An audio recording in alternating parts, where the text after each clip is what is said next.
They say architecture is frozen music. If that's true, then I spent 15 years composing a symphony, only to have someone else claim to be the conductor. My name is Marcus Foster, and this is the story of how I lost everything I built, and how the very principles that my partner ridiculed became the key to the greatest project in our city's history. I still remember the day I first met David Reynolds. It was during a city planning meeting where I'd presented my vision for sustainable urban development. While others saw just another eco-friendly proposal, David saw potential.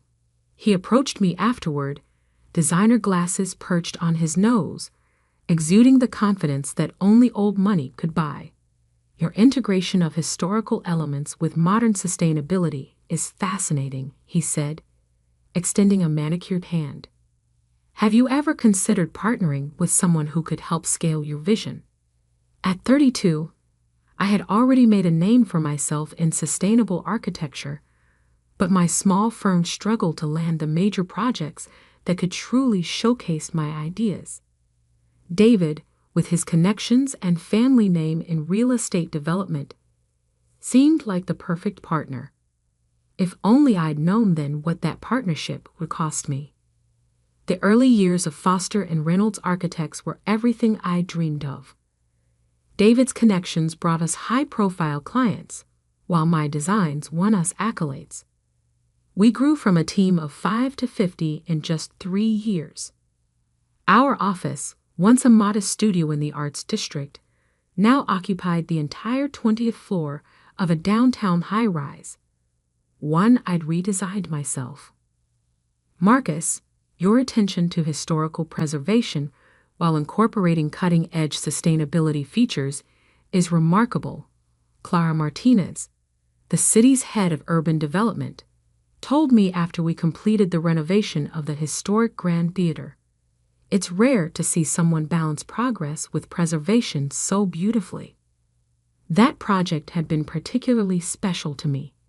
Instead of gutting the 1920s building like most developers wanted, I'd found ways to preserve its Art Deco charm while making it a model of energy efficiency. The solar panels were hidden seamlessly in the restored roof architecture, and the original marble lobby now concealed state-of-the-art thermal regulation systems. But while I focused on pushing architectural boundaries while respecting historical context, David became increasingly frustrated with what he called my conservative approach. We need to be bolder, more dramatic, he argued during one heated meeting. Clients want buildings that make headlines, not ones that blend in with their surroundings. What David didn't understand, or chose not to understand, was that true innovation didn't always mean glass towers scratching the sky. Sometimes it meant finding ways to honor the past while building for the future. My designs weren't conservative. They were considerate. I should have seen the signs earlier. The way David began excluding me from client meetings. How our newer projects started featuring more of his flashy aesthetic preferences. The subtle shifts in power dynamics during board meetings. Then came the announcement that would change everything. The city was planning a $500 million urban renewal project, the largest development initiative in our history, aimed at transforming the historic warehouse district into a modern, sustainable community hub. This was exactly the kind of project I'd been preparing for my entire career. While others saw decaying buildings, I saw potential for something revolutionary, a seamless blend of historic architecture and cutting-edge sustainability. For 3 months, I worked late into the night, developing plans that would preserve the district's industrial character while transforming it into a model of urban sustainability. The preliminary designs were unlike anything we'd done before. I'd found ways to turn the old warehouse walls into solar collectors, integrate urban farming into the historic water towers, and create a network of green spaces that would make the district carbon negative while maintaining its historic charm. But I never got to present those plans to the city. The morning of the initial proposal meeting, I arrived at the office to find David waiting with 2 security guards and our corporate lawyer. His designer glasses couldn't hide the cold calculation in his eyes. "Marcus," he said, his voice carrying across the empty office. "The board met last night. We've decided to take the firm in a new direction." I stood there, portfolio clutched in my hands, as he continued. "Your designs, while competent, are too conservative for where we need to go. The firm needs to evolve, and frankly, your attachment to historical preservation is holding us back." "The board?" I managed to say. "I'm a founding partner. There couldn't have been a board meeting without me." David's smile was all teeth. "Actually, if you check Section 7 of our partnership agreement, the one you signed when we restructured last year, you'll find that your voting rights were adjusted. You're out, Marcus. Security will help you pack your things." As I was escorted to my office, I could hear David on the phone, already rehearsing his pitch for the warehouse district project. He thought he had won, thought he had stolen not just my firm, but my vision. What he didn't know was that I had seen this coming. Not the exact moment, perhaps, but I had sensed the shift in the wind. That's why the plans in my portfolio weren't the real ones. The true designs, the ones that would revolutionize urban renewal, were safely hidden away, along with evidence of every project David had tried to take credit for over the years. As I packed my personal items under the watchful eyes of security, I thought about the hidden safe in my home office, containing plans that would make the warehouse district project the talk of the architectural world. David wanted bold. He had no idea what that word truly meant. I walked out of the building I'd helped design, past the sustainable features I'd carefully integrated into every floor.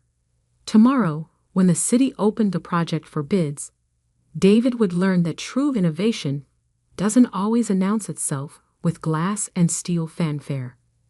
Sometimes it whispers in the walls of buildings that have stood for 100 years, waiting for someone who knows how to make them sing again. And I was about to conduct a symphony that would change the face of our city forever. The security guard handed me a box of personal items as I reached the lobby. "Sorry about this, Mr. Foster," he said quietly. "For what it's worth, your renovation of this building is brilliant. The way you kept the old marble, but made it help cool the place. Genius." I smiled, thinking of the plans waiting in my safe. "Thank you, Mike. Sometimes the most revolutionary ideas are the ones you can't see at first glance." As I stepped out onto the street, my phone buzzed with a message from Clara Martinez. "Heard what happened. When you're ready to talk, I have some things you should know about the warehouse district project. Some requirements that aren't in the public brief." I tucked the phone away, smiling slightly. David may have taken my firm, but he had forgotten the first rule of architecture.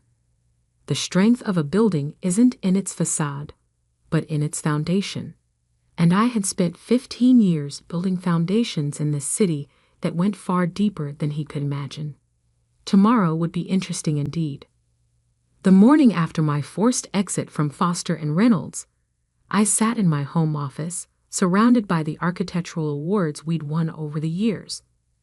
My fingers traced the embossed letters of the Sustainable Design Excellence Medal, the one David had accepted on the firm's behalf, while I was too busy working on the warehouse district plans. A tap at my door interrupted my thoughts. "Come in," I called, recognizing Clara Martinez's distinctive knock. The city's head of urban development entered, carrying a thick folder and wearing an expression that meant business. "I brought coffee and inside information," she said, placing a cup on my desk. "Though I'm more interested in what's in that safe behind your Frank Lloyd Wright print." I raised an eyebrow. "How did you?" "Please, Marcus, I've been in urban development for 20 years. I know when someone's planning ahead. She settled into the chair across from me. David Reynolds just submitted Foster and Reynolds' bid for the warehouse project. Want to guess what his innovative design involves? Let me guess. Glass towers, floating gardens, and enough steel to build a battleship. Clara's laugh was sharp. Close. He's proposing to demolish 80% of the existing structures. Says it's the only way to achieve true modernization. I stood and walked to the right print, swinging it aside to reveal my walls safe. Then he clearly hasn't seen these. The plans I pulled out weren't just blueprints, they were a vision 15 years in the making. Every project I'd completed, every historical building I'd renovated, had been researched for this moment. I spread the drawings across my desk as Clara leaned forward, her eyes widening. Marcus, this is incredible. You found a way to preserve every historically significant building while exceeding the city's sustainability goals by 200%. I finished. Those old warehouses aren't obstacles to modernization. They're the key to it.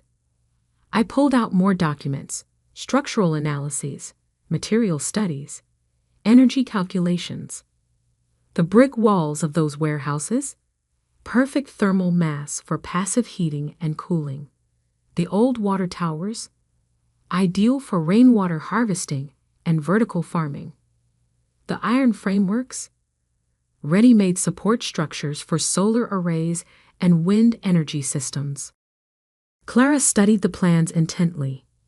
This would cut construction costs by 40% compared to new construction.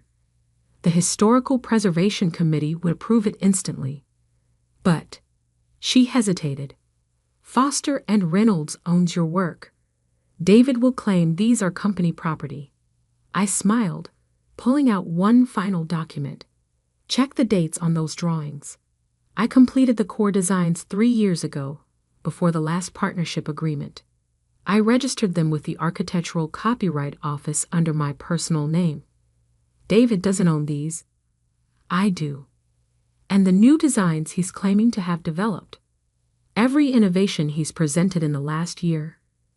I have dated proof they came from my original concepts. Which reminds me, I turned to my computer and pulled up a folder labeled Project Archives. For the past 2 years, I've documented every instance of David taking credit for my work. Emails where he claims my designs as his own. Meetings where he presented my innovations without crediting me.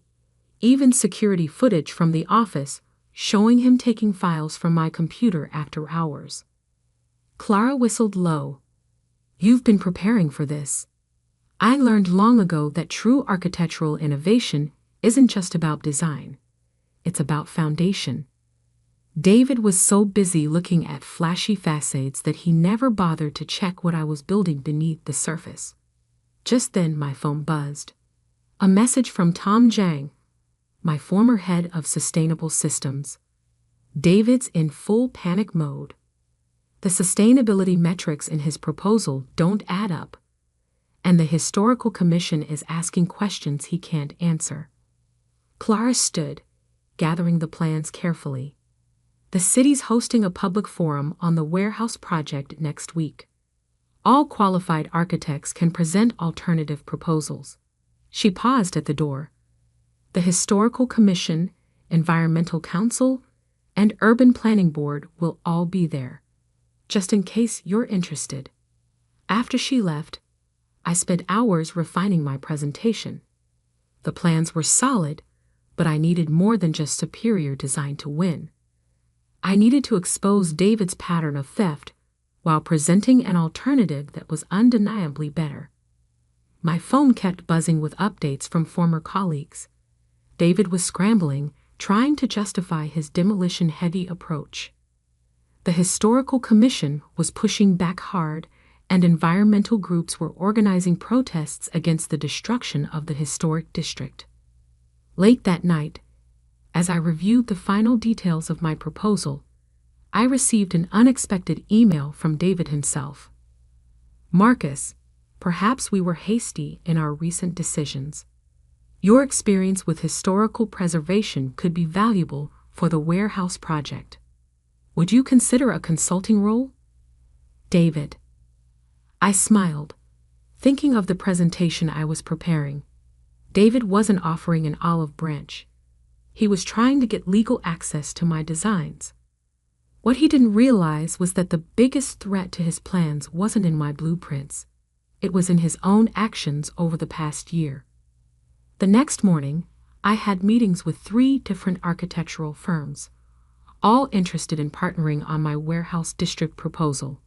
But I had something else in mind. "I'm not looking for a partner," I told them. "I'm looking for witnesses."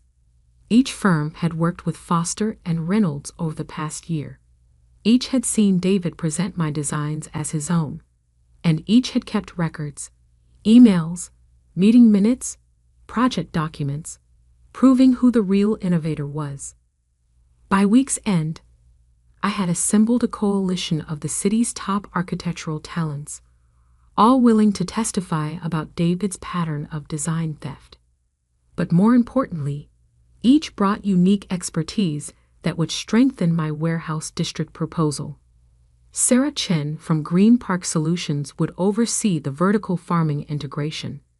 Michael O'Brien's historical restoration firm would handle the preservation aspects.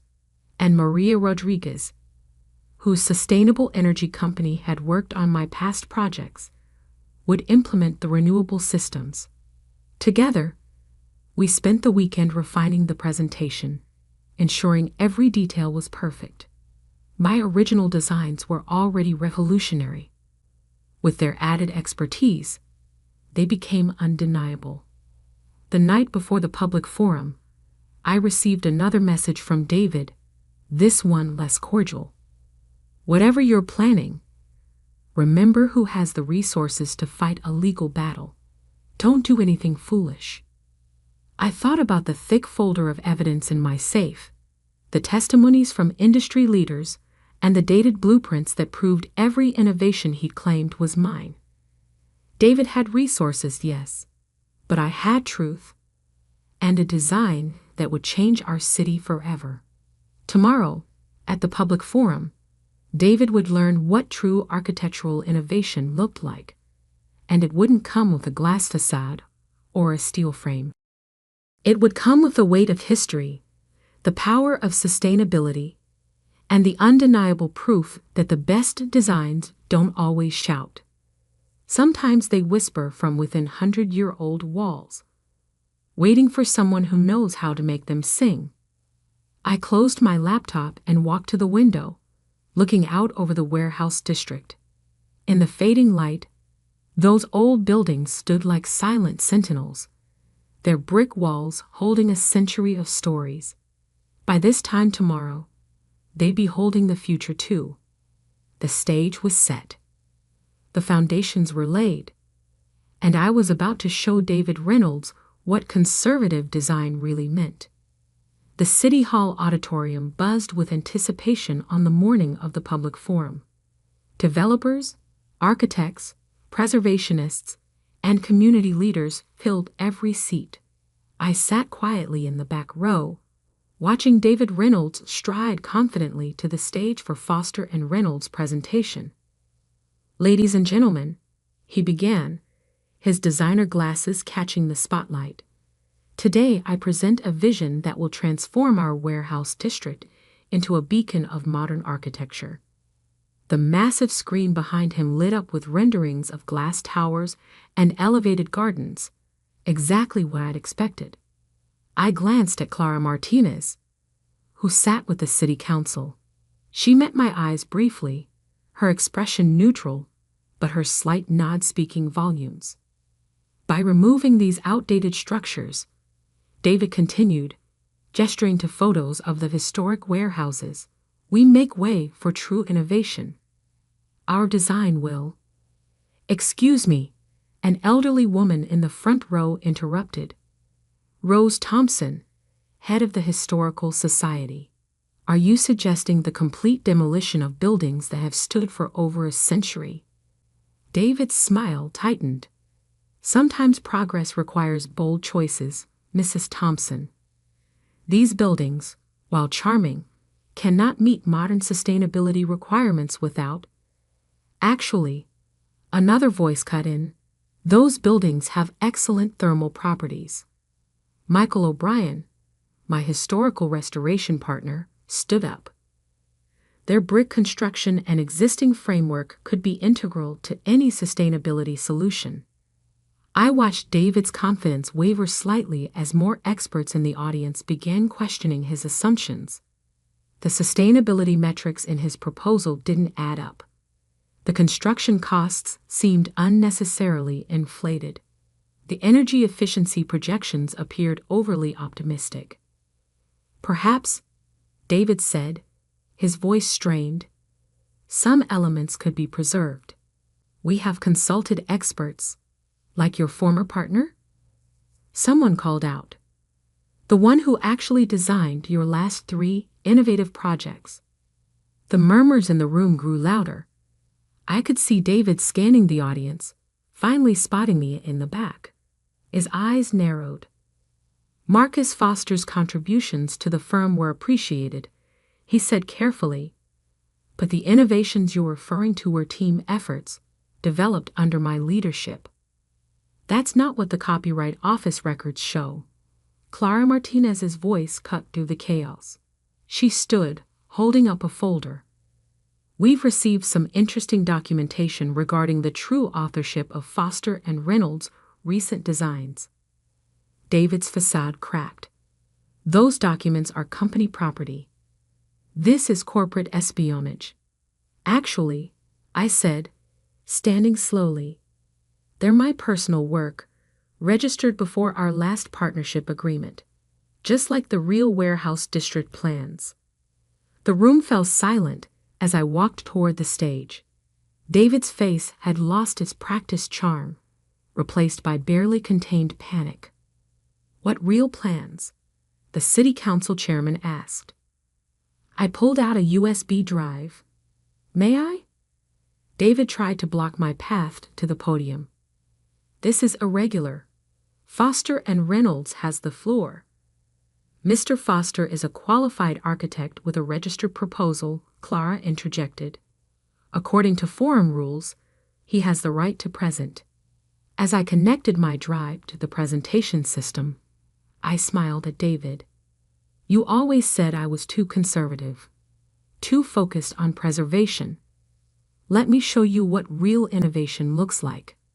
The screen came alive with my designs, not just blueprints, but a complete visualization of how the warehouse district could be transformed while preserving its soul. The challenge isn't how to replace these buildings, I began, but how to help them evolve. These aren't obstacles to progress. They're the foundation of it. For the next 30 minutes, I walked the audience through my vision. The old brick walls, reinforced and modified to serve as thermal batteries. The iron frameworks, repurposed to support advanced solar arrays. The water towers, transformed into vertical farming hubs. Every historical element preserved and enhanced with cutting-edge technology. This approach, I continued, pulling up the cost analysis, reduces construction costs by 40%, exceeds sustainability requirements by 200%, and preserves every historically significant structure.